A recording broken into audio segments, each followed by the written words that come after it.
গাজীপুরের শ্রীপুর উপজেলার দক্ষিণ ভাংনাহাটি এলাকায় সোমবার সকালে জঙ্গল থেকে রাশিদা খাতুন নামের এক গার্মেন্টস শ্রমিকের মরদেহ উদ্ধার করেছে শ্রীপুর থানা পুলিশ।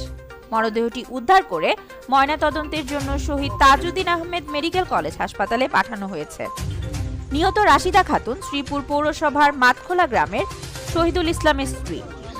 শ্রীপুর থানার উপপরিদর্শক ইমরান হোসেন জানায়, রাশিদা খাতুন শ্রীপুর স্থানীয় একটি পোশাক কারখানায় কাজ করত। হঠাৎ করে রবিবার বিকেল থেকে রাশিদার খোঁজ পাওয়া যাচ্ছিল না। পরে রাতভর পরিবারের লোকজন বিভিন্ন আত্মীয় স্বজনের বাড়িতে খোঁজ নিলেও তাকে খুঁজে না পেয়ে পুলিশকে জানায়। আজ সকালে শ্রীপুর পৌরসভার দক্ষিণ ভাংনাহাটি এলাকায় একটি জঙ্গলে পাতা দিয়ে ঢাকা রাশিদার মরদেহ দেখতে পেয়ে স্থানীয়রা পুলিশকে খবর দেয়। খবর পেয়ে শ্রীপুর থানা পুলিশ মরদেহটি উদ্ধার করে এবং ময়নাতদন্তের জন্য শহীদ তাজউদ্দিন আহমেদ মেডিকেল কলেজ হাসপাতালে প্রেরণ করে। তদন্ত সাপেক্ষে প্রয়োজনীয় আইনগত ব্যবস্থা নেওয়া হবে বলে জানান তারা।